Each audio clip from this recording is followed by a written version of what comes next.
Hello tout le monde, alors j'espère que vous allez bien. Aujourd'hui je vais vous parler d'un truc que vous êtes peut-être pas au courant, mais à l'époque il y a un député qui a essayé de faire bouger les choses par rapport aux mineurs dans l'airsoft et je vais vous lire ce qui a été dit. Le 28 janvier 2020, le député Christophe Nagelen a posé une question écrite au gouvernement. Dans cette question, il a justement plaidé pour un assouplissement des règles pour les mineurs.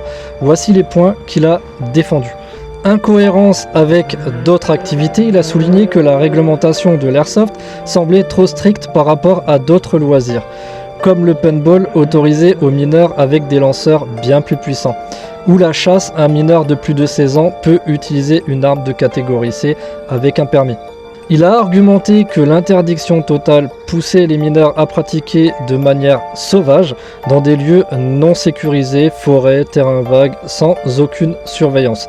Il suggérait qu'autoriser la pratique en club pour les plus de 16 ans par exemple permettrait un meilleur encadrement et plus de sécurité. Il souhaiterait savoir si le gouvernement entend harmoniser la réglementation en vigueur afin de mettre en cohérence les différentes dispositions relatives à la pratique de l'airsoft, de la chasse, du paintball et du tir à carabine à air comprimé par des mineurs. Réponse du ministère de l'Intérieur publiée le 13 octobre 2020 a été fin de non-recevoir. Le gouvernement a refusé de modifier la loi pour les raisons suivantes. Les répliques d'airsoft sont conçues pour être extrêmement réalistes, contrairement aux lanceurs de paintball. Le gouvernement estime que le risque de confusion avec de vraies armes à feu est trop élevé, ce qui pourrait causer des troubles à l'ordre public, voire mettre en danger le mineur lui-même.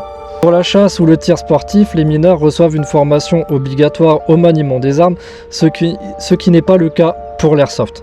Juste une petite information par rapport à l'apparence du paintball, maintenant il existe des Tipman où tu mets les marqueurs directement dans le chargeur, le petit réservoir au-dessus c'est terminé, maintenant ils ont des trucs réalistes comme nous, donc je dirais que c'est à revoir, hein. Je sais pas ce que vous en pensez mais dites-le moi en commentaire et je vous dis à la prochaine pour une autre vidéo.